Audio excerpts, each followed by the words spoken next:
Picture this. The Kethmoran Collective had been the undisputed kings of their corner of space for 3,000 years. These weren't your average space dwellers. We're talking about beings that had mastered the art of perfect living.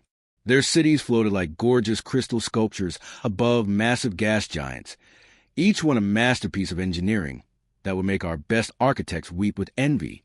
Every single aspect of their lives was controlled down to the smallest detail. Temperature? Always perfect. Air quality? Absolutely pristine. Disease? What's that? They had eliminated every possible threat to their peaceful existence. These guys had it made. Imagine never having to worry about getting sick, never dealing with bad weather, never facing any kind of danger whatsoever.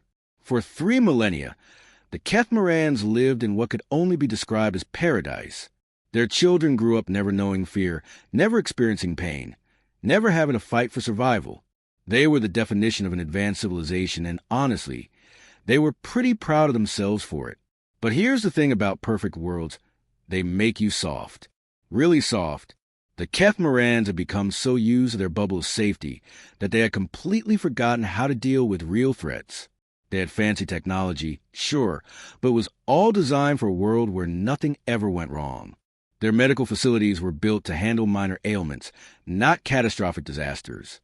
Their defense systems were more like gentle deterrents than actual weapons. Then the Void Plague showed up, and everything changed overnight. This wasn't just some regular space flu we're talking about here. The Void Plague was like nothing anyone had ever seen before. It didn't just make people sick, it consumed entire worlds. Picture a disease so aggressive, so hungry, that it could turn a lush, green planet into a lifeless chunk of rock in less than a week. We're talking about something that ate through soil, water, air, and every living thing it touched with the appetite of a cosmic monster. The first world to fall was a beautiful garden planet called Serentai. The Kethmorans watched in horror as their telescopes showed them a world that had been covered in blue oceans and green forests one day, only to become a gray, dead sphere the next. No life signs, no atmosphere, nothing. It was like someone had just reached out and erased an entire world from existence. Panic set in fast. The collective's leaders, who had spent centuries debating art and philosophy, suddenly found themselves facing something their perfect society had never prepared them for: total extinction. Their medical experts, used to treating the occasional headache or minor injury, stared at the data in complete bewilderment.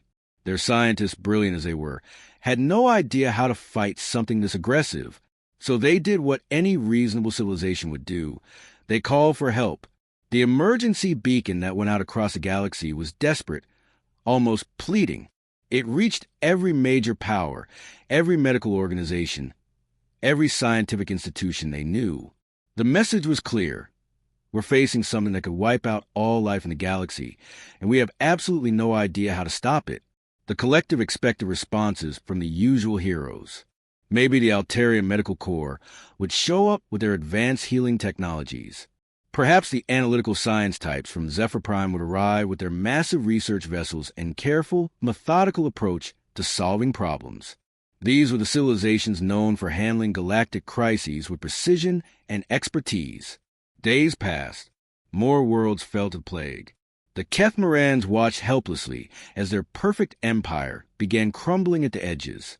Their crystal cities, once symbols of triumph over nature, now felt like fragile glass houses in a cosmic storm. Then something completely unexpected happened. A ship dropped out of hyperspace near their capital system, but it wasn't from any of the advanced civilizations they'd been waiting for. This vessel looked like it had been through a war. The hull was patched in multiple places. The design was clearly built for function over form, and the whole thing had a distinctly rough, utilitarian appearance that made the elegant Kethmoran ships look like delicate art pieces by comparison. The markings were completely unfamiliar. Just a simple blue marble with Sol 3 stamped underneath. When the collective's communication officers tried to identify the origin, their databases came up empty. Sol 3? Nobody had ever heard of it.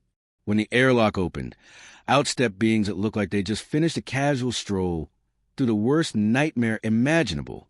Captain Jack Murphy and his crew moved with a confidence that immediately caught everyone's attention. These humans weren't panicking, weren't asking a million questions, weren't demanding detailed briefings. They just looked around, not like they'd seen this kind of thing before, and asked where they could get started. The Kethmarans didn't know it yet, but help had finally arrived from the one place in the galaxy that actually knew how to fight impossible odds. Now, you have to understand what the Kethmarans were dealing with here. These are beings that make angels look rough around the edges. Picture most elegant, graceful creatures you can imagine, tall, slender figures that seem to float rather than walk, with skin that had this subtle, almost crystalline quality that caught light in the most beautiful ways. Their clothing was more like flowing energy than fabric, and they spoke in these soft, musical tones that could probably calm a hurricane. These guys had spent 3,000 years in their perfect bubble worlds, where the most dangerous thing they'd ever encountered was maybe a solar flare that required them to adjust their city's position slightly.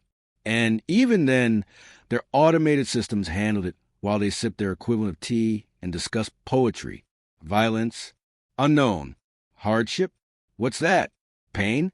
They had medications that could prevent even the slightest discomfort. So when the human team stepped off their ship, the culture shock was immediate and intense. First thing the Kethmarans noticed was the gear. We're not talking about the sleek, elegant equipment you'd expect from an advanced civilization. No, these humans were wearing suits that looked like they'd been designed by someone who expected to walk through the gates of hell and wanted to make sure they'd survive the trip. Every piece of equipment was covered in warning labels, radiation warnings, biohazard symbols, temperature alerts, pressure notifications. The stuff looked like it had been built to withstand a direct hit from a meteor. The Kethmaran's first speaker, a being named Velthara who hadn't raised his voice above a whisper in over 2 centuries, actually took a step back when he saw Captain Murphy's toolkit. The human was carrying what looked like a portable fortress of survival gear, breathing apparatus that could filter out anything from toxic gas to cosmic radiation, tools that appeared to be designed for cutting through solid rock, medical supplies that seemed more appropriate for battlefield surgery than routine maintenance. But here's what really freaked out the Kethmarans. The humans acted like this was completely normal.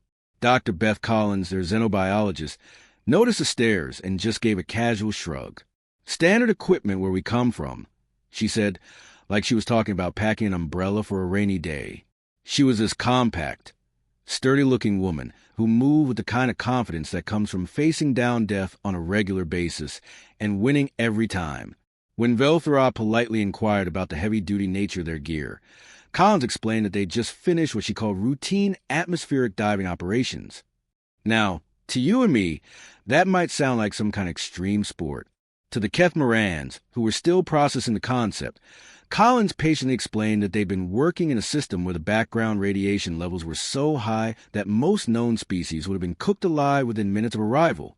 The star was going through some instability, Collins explained casually, checking one of her instruments, throwing out gamma bursts every few hours.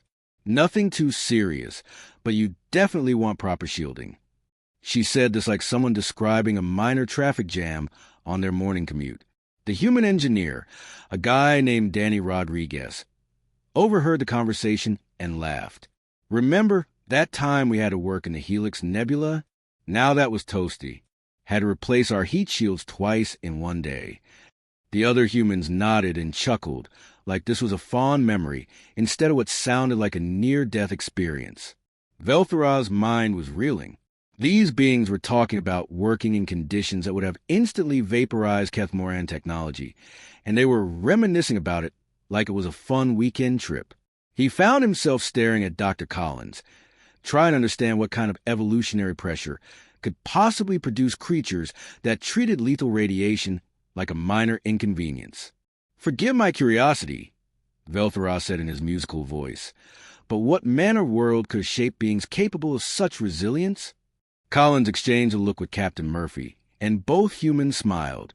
Not the gentle, peaceful smiles the Kethmarans were used to, but something with an edge to it. Something that suggested these people knew secrets about survival that the collective had never even imagined. "Earth's a bit different from most places," Murphy said simply. "Everything there is trying to kill everything else. So you either get tough or you don't make it. We've been dealing with impossible odds since before we could walk upright. The Kethmorans couldn't wrap their heads around it. A world where survival wasn't guaranteed, where beings had to actually fight to stay alive. It was like trying to imagine a universe where gravity flowed upward or where stars gave off darkness instead of light. But as they watched these humans prepare to face down a plague that had already consumed multiple star systems, the collective began to realize something important. Maybe, just maybe, the galaxy's most desperate hour required exactly the kind of beings who treated certain death as just another day at the office. Here's where things got absolutely wild. And this is the part that really shows you the difference between species that evolved in safety versus those that had to fight for every single day of survival. The Kethmoran scientists had a plan, and honestly, it made perfect sense from their perspective. They wanted to study this void plague the way civilized beings should study dangerous things, from very, very far away. We're talking about setting up sterile laboratories on space stations positioned at least 3 star systems away from any infected worlds. They had these incredibly sophisticated remote drones that could collect samples without any risk to actual living beings. Their entire approach was built around the idea that you never, ever put yourself in direct contact with something that could kill you. Picture their research setup. Gleaming white laboratories filled with the most advanced analytical equipment in the galaxy, staffed by scientists wearing pristine protective gear that probably cost more than most planets' annual budgets. Every sample would be transported through multiple containment protocols, analyzed by machines that could break down matter at the molecular level, and studied through layers of safety barriers that would make a nuclear facility look casual. This was how intelligent, rational beings approached deadly threats. With caution, with preparation, with every possible safeguard in place. The Kethmoran lead scientist, Dr. Cylinder, had already begun designing containment chambers that could hold samples of the plague while keeping them completely isolated from any living matter. He estimated they could have preliminary results in maybe 6 to 8 months, assuming everything went perfectly. Then the humans showed up and completely threw that playbook out the window. Captain Murphy listened to the Kethmoran research plan with the kind of polite attention you'd give to someone explaining why they prefer to test swimming pool temperature with their pinky toe instead of just jumping in. When Dr. Cylinder finished his detailed presentation about safety protocols and remote analysis, Murphy nodded thoughtfully and said, "That sounds real thorough. Mind if we take a more direct approach?" Before anyone could ask what he meant, Dr. Tom Bradley was already suiting up. This guy was the human team's lead researcher, a stocky man with graying hair and the kind of calm confidence that comes from having faced down every nightmare the universe could throw at him. While the Kethmorans watched in growing horror, Bradley checked his equipment. Not the delicate, precision instruments they were used to, but rugged, field-ready gear that looked like it had been designed for collecting samples from active volcanoes. "We'll need to get down to the surface," Bradley announced casually, like he was talking about a trip to the grocery store instead of a descent into a plague zone that had already killed billions of beings. The Kethmorans actually gasped, not metaphorically. They made these soft musical sounds of pure shock that echoed through their crystal command chamber. Dr. Cylinder's crystalline features went through several color changes as he processed what he'd just heard. "Surely you don't mean to make physical contact with the infected areas?" he asked, his voice climbing to pitches that probably hadn't been heard in Kethmoran society for centuries. Bradley just grinned. How else are we going to figure out how this thing works? What happened next became legendary throughout the collective's historical records. The humans didn't just approach the infected world. They landed right in the middle of the worst affected area. While Kethmoran observation ships maintained what they considered a barely safe distance of several million kilometers, Bradley and his team walked directly into ground zero of the plague outbreak. The void plague itself seemed as surprised as everyone else. This organism had spent weeks consuming everything it touched without resistance. Kethmoran drones that got too close simply dissolved within seconds. Their most advanced materials crumble like sand when exposed to the plague's aggressive cellular breakdown process. Everything that had encountered this thing had either fled or been destroyed. But when Bradley knelt down and reached toward a writhing mass of plague tendrils with his gloved hands, something different happened. The moment his specialized gloves made contact with the organism, the plague reacted like it had been expecting easy prey and instead found a brick wall. Tendrils shot toward him with lightning speed, the same attack that had dissolved sophisticated Kethmoran equipment in heartbeats. Bradley's suit erupted in a display of sparks and energy discharges as the plague's aggressive assault met his armor's reactive defense systems. Instead of dissolving or fleeing, he just stood there calmly collecting samples while his equipment literally fought off a planet-killing organism in real time.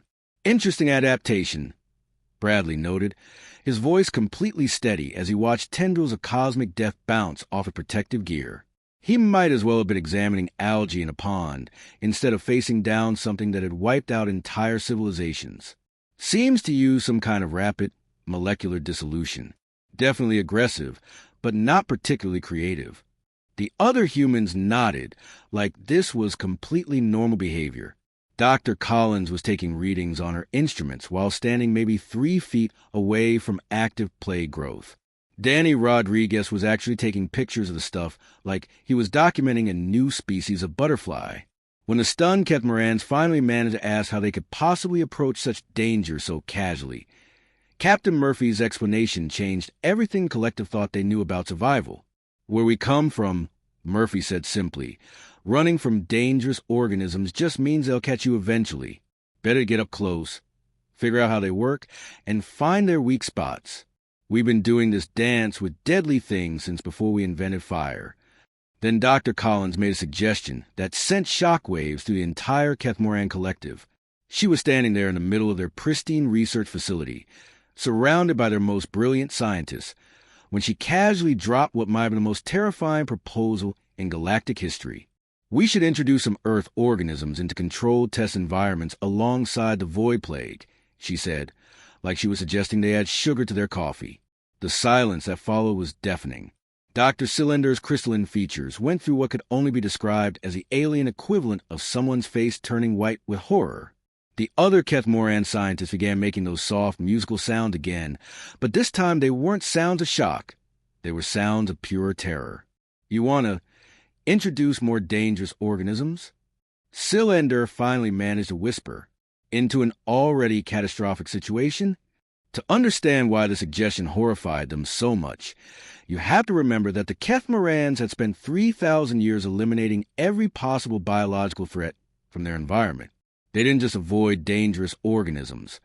They had systematically removed anything that could potentially cause harm. Their worlds were sterile paradises where the most aggressive life form was probably equivalent to a dandelion, and even those were carefully managed to ensure they couldn't spread where they weren't wanted. The idea of deliberately introducing unknown, potentially hostile organisms was like suggesting they should invite wolves into a nursery full of sleeping babies. It went against every instinct their civilization had developed over millennia of careful, controlled living. But Dr. Collins wasn't finished. She started explaining her plan in detail, and each word made the Kethmorans more horrified.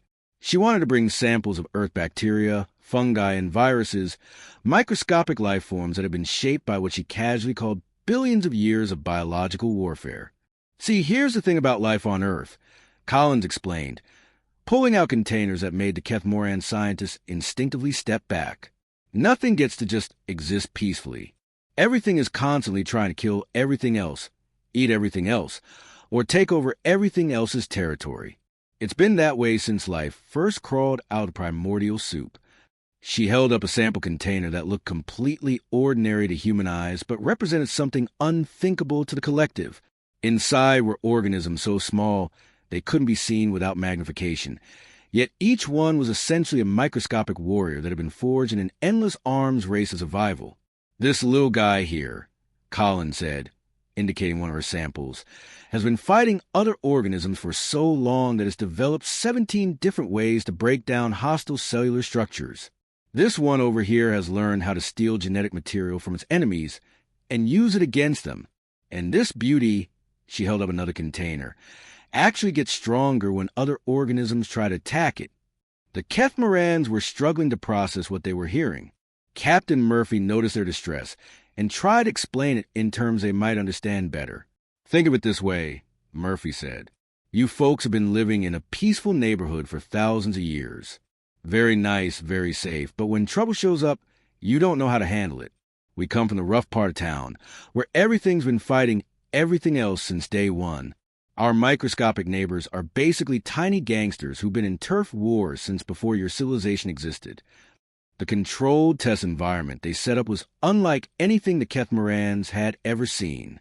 While their approach would have involved multiple layers of containment and months of careful analysis, the humans just created a simple sealed chamber and introduced their Earth organisms alongside samples of the Void Plague. What happened next completely shattered everything the collective thought they knew about biology. Within the first hour, the Earth organisms didn't just survive contact with the Void Plague. They started studying it, not in the scientific sense, but in the way that predators study prey. These microscopic life forms that had spent eons learning how to compete, adapt, and survive began treating the galaxy-destroying plague like it was just another Tuesday opponent. The Kethmoran scientists watched their monitors in stunned silence as Earth bacteria began actively competing with the Void Plague for resources.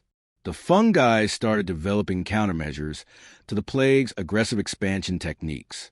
Most amazing of all, some of the Earth viruses actually began attacking the plague's cellular structure using methods that the alien organism had never encountered before. Life on Earth doesn't just survive, Captain Murphy explained as they all watched the battle unfold on microscopic levels.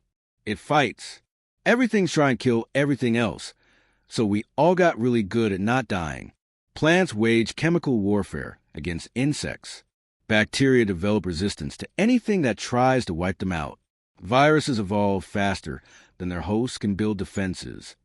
He gestured toward the test chamber where Earth's tiny soldiers were actively engaging something that had destroyed entire star systems. Turns out, when you spend 4 billion years in constant biological combat, dealing with one more hostile organism is just another day at the office. Dr. Cylinder was staring at the readings in complete amazement. They're not just resisting the plague, he whispered. They're winning. And they were.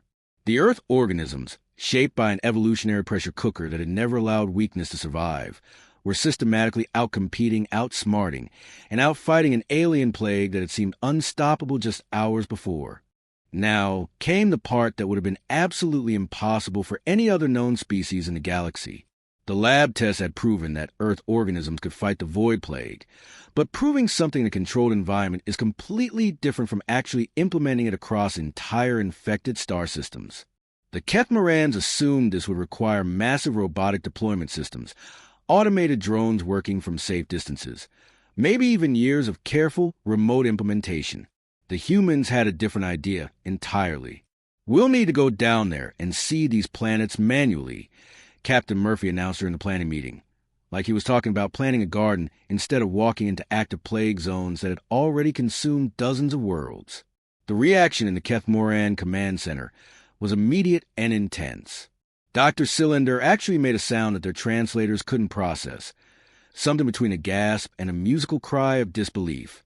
Other collective members began that soft, harmonic murmuring that indicated serious distress among their people. Surely you don't mean personally descending to infected planetary surfaces, Velderaz said, his ethereal voice climbing to pitches that hadn't been heard in centuries of Kethmoran civilization. The radiation alone from the plague's decomposition process will be lethal to organic life. Captain Murphy just smiled that confident human smile that the collective was starting to recognize.